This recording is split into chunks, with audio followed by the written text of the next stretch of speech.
Et il est litigieux pourquoi? Parce que, malheureusement, une grande partie des gens ne connaissent pas le droit, ne savent rien sur le droit et en particulier, les ressortissants européens ne connaissent pas, leur système juridique. Je dirais que tout a été trop cloisonné, les connaissances sont trop cloisonnées et puis effectivement notre système de droit est très, très attaqué de tous les côtés depuis toujours.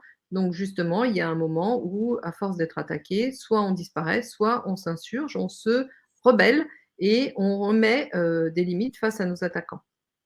Alors Chloé, j'ai, à opposer, 2 choses. La première chose, c'est que, ces initiatives viennent, du système de droit anglo-saxon. C'est-à-dire que les oppositions, à cette, disons que les oppositions qui sont manifestées par la fraude non légale sont légitimes dans le cadre, des juridictions qui relèvent du droit anglo-saxon, donc des pays qui relèvent du droit anglo-saxon. Maintenant, nous, sur le continent européen, dans une très large mesure, j'accepte évidemment l'Angleterre, nous étions des pays traditionnellement de droit civil, de droit écrit, de droit d'origine, droit continental. Donc ce sont 2 systèmes de droit tout à fait différents, opposés et en particulier opposés, par les valeurs, qui sont sous-tendues par chacun des 2 systèmes, jusqu'à ce que, l'hégémonie, commercialiste anglo-saxonne, veuille, devenir totale, envisage le gouvernement mondial et donc se mettent à vouloir empiéter sur tout sur le monde entier. Parce que, Chloé, je dois rappeler une chose, le problème que nous avons, dans nos pays de droit continental, se retrouve également en matière de droit international. Si tu te souviens bien, il y a les Russes récemment ont dénoncé le fait qu'il y avait une évolution de la règle de droit international pour pour la transformer en règles qui sont des règles arbitraires déterminées de façon unilatérale par une seule partie, qui ne sont évidemment pas décidées par tous les intervenants, les interlocuteurs. Et ce qui se passe au niveau international, nous avons affaire à la même chose au niveau national. Tout ça s'inclut dans la grande transformation, le grand reset, la grande réinitialisation pour instituer un gouvernement mondial avec des règles normalisées sur le modèle du droit anglo-saxon, qui est un droit commercial ou maritime d'essence esclavagiste. Voilà. Le droit anglo-saxon est en train de coloniser, en tout cas, a pour volonté, a pour objectif de coloniser le monde entier d'une façon générale, de remplacer tout le droit international qui était bâti sur des règles de droit public, en tout cas des entités de droit public, transformer tout ça en entités de droit privé et de faire la même chose sur les pays, dans les pays qui étaient régis par le droit continental, c'est-à-dire qui avaient deux champs d'action différents pour le commerce et pour les personnes hors du champ du commerce. Les personnes hors du champ du commerce, c'était la personne humaine, évidemment, la personne physique, et également la personne morale de droit public. Donc, tout ce qui relève du droit public, les États et toutes les entités territoriales et administratives qui échappaient au champ du droit commercial. Donc, qui échappent à la fois aux règles du droit commercial, en tout cas stricto sensu, en tant qu'elle s'applique à des personnes de morale de droit privé, et qui échappe au code des sociétés et toutes les dérivés qui s'appliquent aux sociétés. Nous sommes encore régis officiellement par le code civil. Évidemment, ce code civil, je ne peux pas te le cacher, est très attaqué. Le droit international est très attaqué, c'est-à-dire que il y a un vaste mouvement depuis 20 ans tendant à faire converger les règles de droit civil vers les règles de droit commercial. Donc, c'est sa substance qui tente à être dissoute, si tu veux. Mais néanmoins, ils n'ont pas pu faire disparaître toutes les règles de droit civil qui sont fondées sur les règles historiques, millénaires, je peux dire un peu comme ça, grossièrement millénaires, du droit continental, issues des règles du droit naturel développées tout au long du Moyen Âge. Donc, effectivement, le Code civil est l'héritier direct de la fusion des règles du droit canon avec les règles de gestion des groupes et des territoires qui avaient lieu en matière de droit temporel, enfin de pouvoir temporel. C'est-à-dire que les règles du pouvoir temporel et du pouvoir spirituel ont fusionné. Quand je dis les règles du pouvoir spirituel, c'est tout le droit canon, droit canonique, toutes les règles de droit canon, qui ont fusionné pour se transformer à la Révolution française en droit civil. Mais ce droit civil était porteur de toute cette histoire, de cette longue histoire fondée, je le répète, sur toutes les grandes doctrines élaborées tout au long du Moyen-Âge par les grands penseurs de l'Église, et en particulier lesquels étaient en particulier issus du droit du clergé régulier. Et ce droit-là a été repris par, en tout cas, il est le sous-jacent du Code civil de 1804 que nous avons encore de nos jours, qui porte encore de nos jours le terme, enfin, qui s'appelle encore code civil, avec une cohorte de règles réfléchies, pensées, qui sont de moins en moins cohérentes, il faut bien le dire, parce que il y a eu une vaste opération de convergence donc de ces règles avec les principes de droit commercial, en particulier sous les coups de boutoir du droit européen, mais pas seulement, aussi par les trahisons internes de tout un tas de personnel politique, juridique et collaborationniste, on est bien d'accord. Ceci étant, ils n'ont pas encore réussi à faire disparaître totalement le droit civil et les principes protecteurs de la personne et protecteurs d'un champ public qui échappe au champ commercial. Et ça, ils n'y sont pas encore arrivés. Donc, il est minuit moins une pour s'opposer à ça et réinvestir nos règles traditionnelles du droit qui sont la protection de la personne humaine et la protection d'un champ d'activité qui soit hors du champ commercial, justement, par tout un tas de règles qui sont les règles administratives qui s'appliquent aux personnes morales de droit public. Où les gens ne sont pas conscients de cette opposition radicale de valeurs et de systèmes, parce que c'est deux systèmes, c'est un système, c'est pas une seule règle, c'est tout un tas de règles qui fonctionnent ensemble. Donc, dans la mesure où les gens ne sont pas au courant de cette opposition à la fois de valeurs et cette opposition systémique entre deux concepts de droit, finalement deux façons de concevoir le droit, sachant que de mon point de vue, il n'y a qu'un seul droit, c'est le droit continental, le reste, ce ne sont pas du droit, mais ce sont des règles, exactement sur le modèle de ce qui a été dénoncé au niveau international, des règles qui sont en faveur du développement hégémonique de des entités qui détiennent le pouvoir économique global. Donc d'un côté, vous avez ces règles, de l'autre côté, vous avez du droit. Si vous n'êtes pas au courant que ces deux systèmes coexistent, qu'ils sont opposés de valeur, et que vous faites passer tous les fondamentaux du droit commercialiste sur le modèle qui existe chez nous, en voulant nier finalement tout ce qui a fait, tous les soubassements de la protection de la personne humaine et de la protection de l'État en tant qu'entité hors du champ commercial, dans ces cas-là, vous faites le jeu de l'adversaire. La personne humaine, dans notre droit, il y a cette distinction n'a de raison d'être qu'en droit anglo-saxon. En droit continental, en droit civil, la personne humaine, c'est pas une entité fictive, c'est la personne telle que toi tu es et telle que moi je suis. Cette personne, à partir du moment où elle est inscrite à l'état civil, prend sa place dans le groupe et a des attributs, ce qu'on appelle les attributs de la personnalité. Elle a des droits et elle a des devoirs. Voilà. Les droits et les devoirs sont une conséquence du fait qu'elle appartient à un groupe et que dans ce groupe, tu as, pour pouvoir coexister, cohabiter, il y a nécessairement des droits et des devoirs.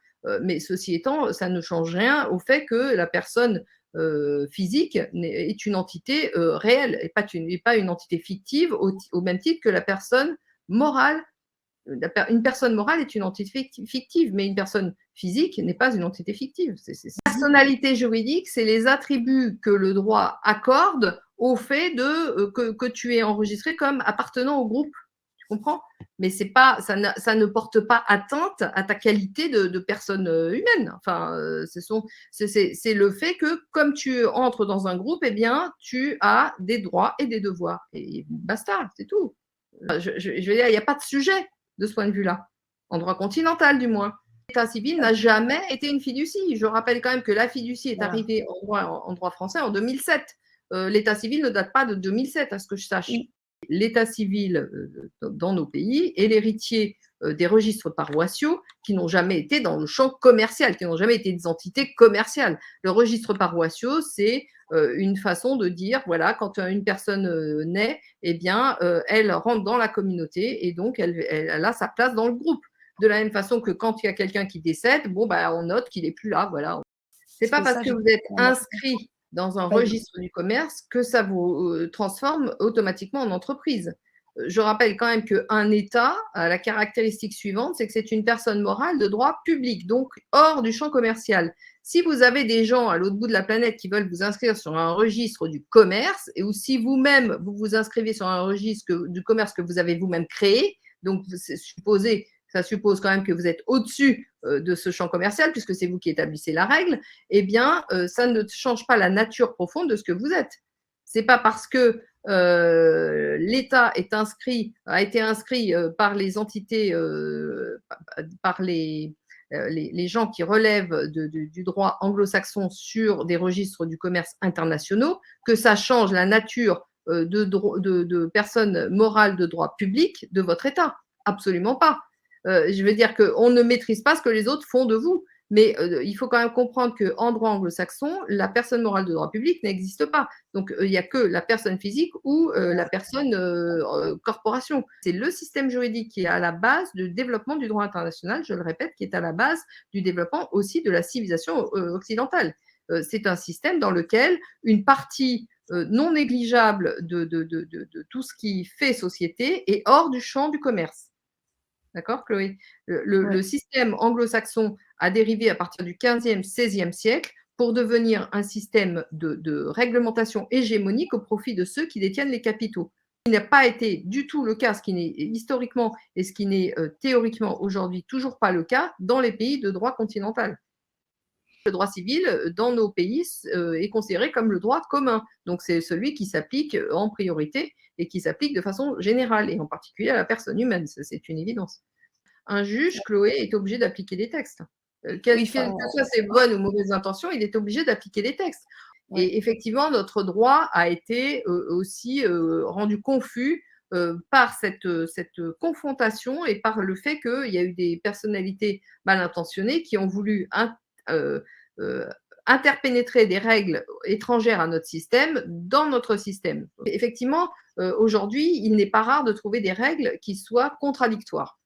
Mais en l'occurrence, concernant la personne physique, non, c'est pas contradictoire. La personne physique est protégée et basta. Enfin, qui a été inquiété, condamné pour l'opération chocolat lorsqu'il distribuait des chocolats aux gendarmes et aux policiers avec un chef d'accusation qui d'abord s'appelait appel à la désobéissance des forces de l'ordre, je crois, et qui s'est transformé lors du procès en appel à l'insurrection, qui n'est pas du tout la même chose, parce que l'appel à la désobéissance n'est pas un délit, n'est pas un crime. Donc il y a eu un glissement comme ça qui s'est fait, c'était interprétatoire, c'était une interprétation du juge, et qui a fait qu'il l'a condamné. Ah oui, alors après, il y a des influences aussi évidemment politiques dans la magistrature, ça on ne peut pas le nier. Mais néanmoins, si tu as un texte clair, un juge, je le répète, Chloé, un juge ne peut pas faire autrement que d'appliquer un texte qui est clair. Donc, dans la mesure où les textes ne sont pas clairs, où on peut aussi trafiquer les chefs d'accusation en faisant, mais à ce moment-là, c'est normalement le rôle de l'avocat de défendre son client en donnant les arguments démontrant que ça n'existe pas. Quand même, je suis même la seule à expliquer quand même que le pouvoir judiciaire n'est même pas une autorité judiciaire parce que en réalité, le pouvoir judiciaire fait partie intégrante du pouvoir exécutif. Il n'y a pas de séparation des pouvoirs. C'est du pipeau, la séparation des pouvoirs. Elle n'existe pas. Donc, oui, tout ça existe, effectivement, Chloé, mais ça ne remet pas en cause notre système juridique et ça ne remet certainement pas en cause les fondamentaux du droit continental. La problématique de la corruption et de l'influence politique, enfin de la disparition du phénomène politique au profit du phénomène économique est un fait que je dénonce depuis assez longtemps pour bien enfoncer le clou. Il est évident que ça existe. Mais ceci étant, ça n'est pas l'essence même de notre système juridique. Ce n'est pas l'essence de notre développement et en tant que civilisation. C'est une dérive. C'est une dérive mafieuse, une dérive liée à la corruption systémique de tout ce qui est de tout par les puissances d'argent. On ne peut pas se fonder là-dessus pour remettre en cause notre système juridique. Bien sûr qu'il faut réinvestir notre droit civil et le réimposer. Et effectivement, il serait souhaitable qu'un grand mouvement politique se développe pour la protection du droit continental et du droit civil, qui est le système de droit continental et en pratique le code civil est le dernier rempart contre l'esclavagisation totale des hommes. Chloé, je vais essayer de donner une image que j'espère être parlante. Vous êtes au Moyen Âge dans un château fort et vous êtes assiégé de tous les côtés. Est-ce que la solution pour se libérer, c'est de sortir du château, donner les clés au château et aller détruire le château? Est-ce que ça, c'est la solution pour se libérer d'après toi? Non, non, mais non. Bon, ben voilà. Donc, c'est exactement la même chose. Si vous ne défendez pas vos acquis, si vous ne défendez pas tout ce qui a fait votre protection et que vous pensez vous en remettre entièrement aux mains de vos ennemis pour faire ça à votre place, bah, vous êtes échec et mat. Hein. Ça, c'est une évidence. Hein. Mais ce qui est valable dans les pays sous juridiction anglo-saxonne n'ont rien à voir avec ce qui est valable chez nous. En revanche, imposer cette façon de penser dans nos contrées ou en fait qui est en total décalage avec l'existence de nos règles et de notre histoire, ça s'appelle de l'ingénierie sociale, ça s'appelle du lavage de cerveau. Donc il y a des relais d'influence, évidemment, parmi des gens qui sont naïfs, par ignorance, mais qui sont dangereux de facto parce qu'ils ont tendance à influer sur le groupe pour faire disparaître en fait tout ce qui a fait notre protection. Et les choses. Il n'y a pas de confrontation des idées en matière juridique. Le système, il existe ou il n'existe pas. Soit tu le contestes et dans ces cas-là, tu dois te positionner. Donc, soit tu repars de zéro et tu réinventes, tu prétends à un moment donné réinventer toutes les règles en partant de zéro, donc comme si l'humain venait d'arriver sur cette terre, soit tu réinvestis ton histoire millénaire, ce que je propose de faire. Il n'y a pas de débat. Je veux dire, le débat, il n'existe pas. Le débat, il est entre ceux qui sont favorables au système anglo-saxon, qui est de nature hégémonique et esclavagiste, voire génocidaire, même génocidaire tout à fait, et ce système de droit qui a été très protecteur et que tout le monde veut faire en sorte d'oublier. Non, il n'y a pas de débat à avoir là-dessus. Ça, je m'excuse. Les faits sont têtus. On parle des faits ou on n'en parle pas. La meilleure protection, c'est de réinvestir nos règles historiques, traditionnelles, fondamentales, que tout le personnel politique en place veut tout faire pour anéantir et les faire disparaître. Honnêtement, il y a beaucoup de gens qui sont favorables au retour de ce droit continental en tant que droit équilibré, recherche de vérité, protection de la personne humaine, de sa dignité et de son libre arbitre. Tout ça, ce sont des valeurs qui ne sont pas majoritairement contestées par les gens qui vivent en Europe. Hein, ou alors, il faut m'expliquer qui conteste ça. Enfin, si, j'ai quelques idées. En général, ceux qui sont au pouvoir, mais pas les gens ordinaires qui essayent de survivre au jour le jour et qui essayent de trouver des solutions.